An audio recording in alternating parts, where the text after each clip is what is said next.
पूजामूलं गुरुर्मूर्ति पूजामूलं गुरुर्पदं मन्त्रमूलं गुरुर्वाक्यं मोक्षमूलं गुरुर्कृपा।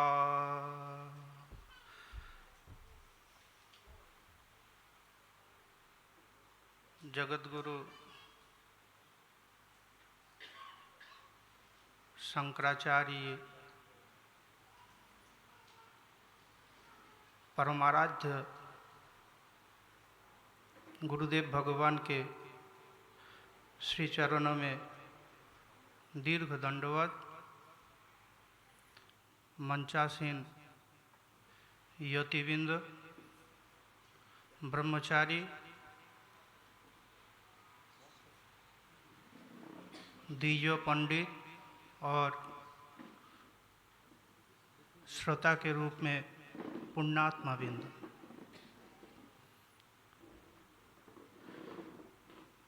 निखिल शास्त्र के एक ही उद्देश्य परम ब्रह्म को प्राप्ति करना और उनके माध्यम से परम पद ब्रह्म पद को लाभ करना। लेकिन इनके जो माध्यम है वो गुरु ही है।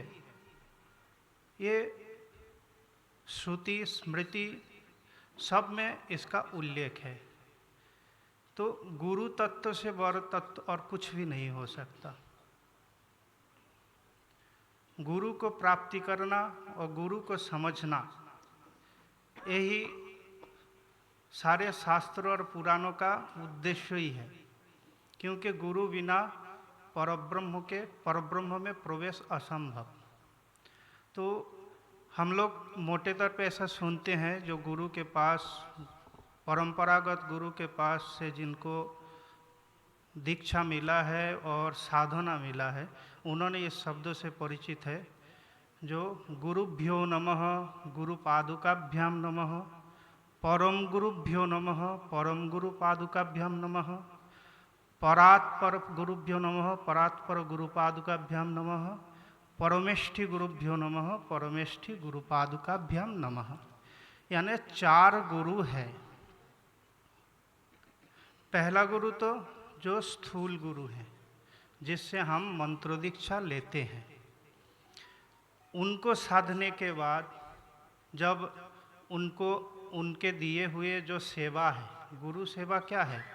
गुरु के एक तो स्थूल शरीर का सेवा है और स्थूल सेवा है।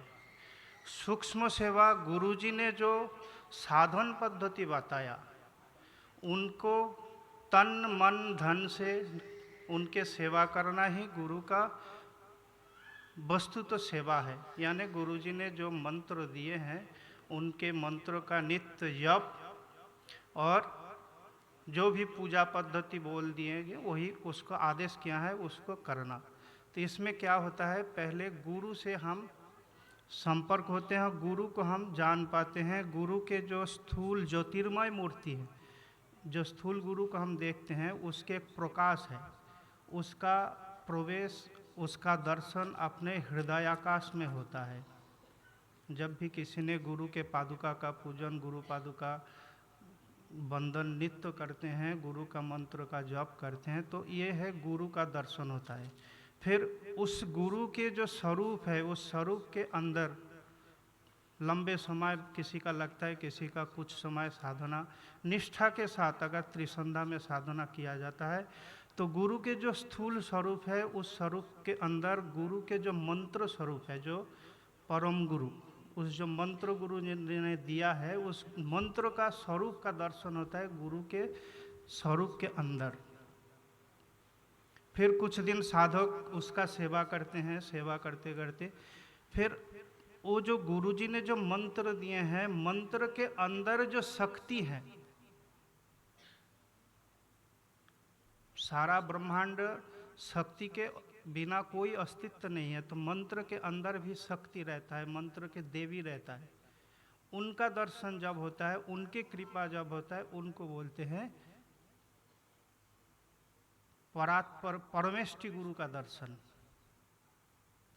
फिर परमेष्टि गुरु का सेवा, उनके कृपा होने के बाद ही परात्पर गुरु जो अंतिम समय प्रलय काल में समस्त सृष्टि जाग के जहाँ पे विश्राम लेते हैं, उस तत्व का दर्शन होता है।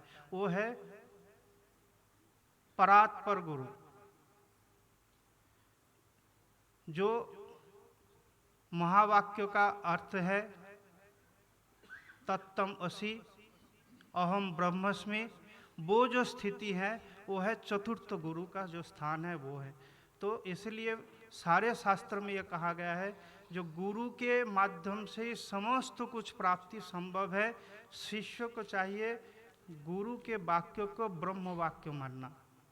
इसलिए गुरु गीता में भगवान शंकर जी माता पार्वती को ये श्लोक बोल रहे हैं जो मंत्रमूलम गुरुर्वाक्यम, गुरु ने जो बोलेंगे वही मंत्र है। गुरुवाक्यम ब्रह्म वाक्यम, मंत्रमूलम गुरुर्वाक्यम, मोक्ष मूलम गुरुर कृपा। मोक्ष तो गुरु कृपा भिन्न दूसरे किसी प्रकार से असंभव। और ध्यान किसका करना है? ध्यान मूलम गुरुर मूर्ति। सृष्टि में किसका ध्यान करना है? गुरु का जो स्वरूप है उस स्वरूप का नित्य ध्यान करना है, साधना में बैठने के पहले और साधना चलते समय में भी। ध्यान मूलम गुरुर मूर्ति, पूजा मूलम गुरुर पदम। समस्त ब्रह्मांड में सिर्फ गुरु के श्री चरण ही पूजन के योग्य है। उनके पूजन होने से समस्त ब्रह्मांड में जितने भी देव देवी है सबका पूजन हो जाता है। गुरुर ब्रह्मा गुरुर विष्णु गुरुर्देव महेश्वर, गुरुर साक्षात पर ब्रह्म, तस्मै श्री गुरवे नमः। जीवात्मा को इधर उधर भटकने का कोई जरूरत नहीं है। जिसको गुरु का कृपा हो गया, जिनको गुरु मिल गया, उनसे ब्रह्म बहुत दूर नहीं है। गुरु जी के पास रह के सत्संग में मेरे को इतना ही समझ में आया, तो गुरु जी के कृपा शक्ति से ही मैंने बताया आप लोगों को। ये जो शब्द था ये गुरु जी का ही था, उनके प्रेरणा में मेरे मुंह से निकला। इसमें मेरा कुछ नहीं है। उन्होंने जो पाठ कराया मैंने जितना समझा, ओम गुरु कृपा ही केवलम।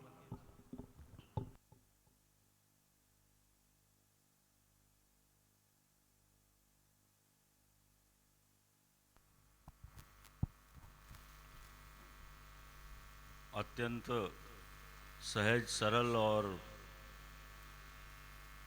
आकृति से ही